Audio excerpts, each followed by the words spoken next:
లింగం కృష్ణమూర్తి వాళ్ళ మిత్ర బృందము, అదేవిధంగా కొంతమంది వారి మిత్ర బృందము అందరితో కూడా వైఎస్ఆర్ కాంగ్రెస్ పార్టీలో చేరుతున్నందుకు మీ అందరికీ కూడా మరొకసారి పేరు పేరున ధన్యవాదాలు తెలియజేసుకుంటున్నాను.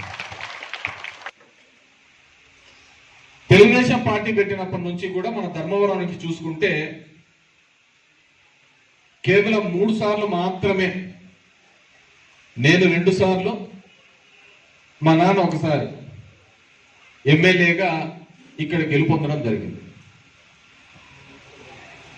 ఇంకా మిగతా సార్లంతా కూడా తెలుగుదేశం పార్టీని, చంద్రబాబు నాయుడు గారే 3 సార్లు ముఖ్యమంత్రి. ఈ సందర్భంలో మనం అందరం కూడా ఆలోచించుకోవడం కాకుండా ఇంట్లోకి వెళ్ళి మీ అకౌంట్ బుక్ తిరిగేయండి ఒకసారి. ఎవరెవరికి ఏమేమి ఖాతాలలో ఎలా డబ్బులు పన్నాయి అని. అంతకుముందు 5 ఏళ్లలో ఎందుకు పడలేదు, ఇప్పుడు ఏ విధంగా 5 ఏళ్లలో ఈ డబ్బులు పన్నాయి అని. ఈరోజు చంద్రబాబు నాయుడు గారు మేము వస్తే అది చేస్తాం, ఇది చేస్తాం, అన్ని చేస్తామంటున్నాం.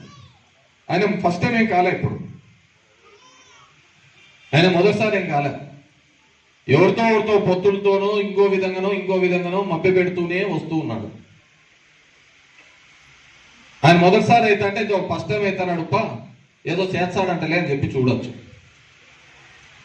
ప్రతిసారి కూడా మోసం చేయడము, మభ్య పెట్టడమే.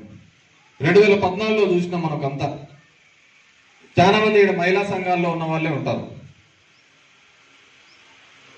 మధ్యతరగతికి సంబంధించిన వాళ్ళు ఉంటారు. వాళ్ళందరికీ చెప్పిన మాట ఏంది, మీ సంఘాలవన్నీ అప్పంతా మాఫీ చేస్తాం, మీరేం కట్టక్కర్లే అని చెప్పాడు. మీ బంగారు ఇడిపిస్తాము, మీరు బంగారు ఏమీ కానీ చేయొద్దండి అని చెప్పాడు.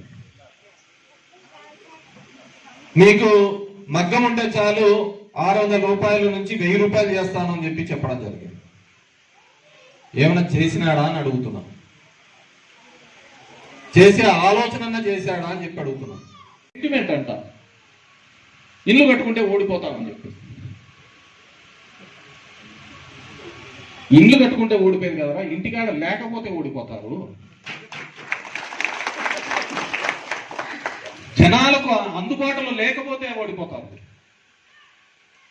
ఏ ఎమ్మెల్యేనే చూసినారో పొద్దున్నే మీరు మామూలు బ్రషింగ్ కూడా చేస్తా ఉంటారు. 6:30కు వచ్చి ఏమన్నా నీ ఇంట్లో ఏం సమస్య ఉంది, నీ పిల్లలు చదువుతున్నారా లేదా, నీకు ఇల్లు వచ్చిందా లేదా, ఏమైనా ఇబ్బందులు ఉన్నాయని అడిగే ఒక ఎమ్మెల్యేలో ఎవరు చూసినారు?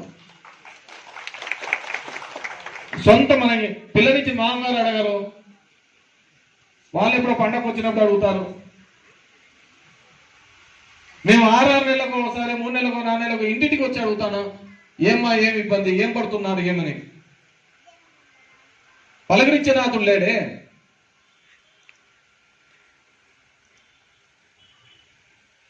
ఈరోజు చంద్రబాబు వచ్చినప్పుడు చెప్తున్నాడు హామీలు, మేము వస్తే అది చేస్తాం, ఇది చేస్తాం, ఇది చేస్తాం.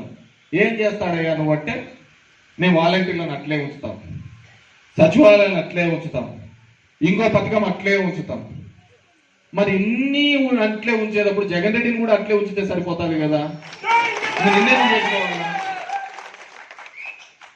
బి భాస్కర, జంపన రాజు, ఎస్ షమీర్, కె యంగప్ప,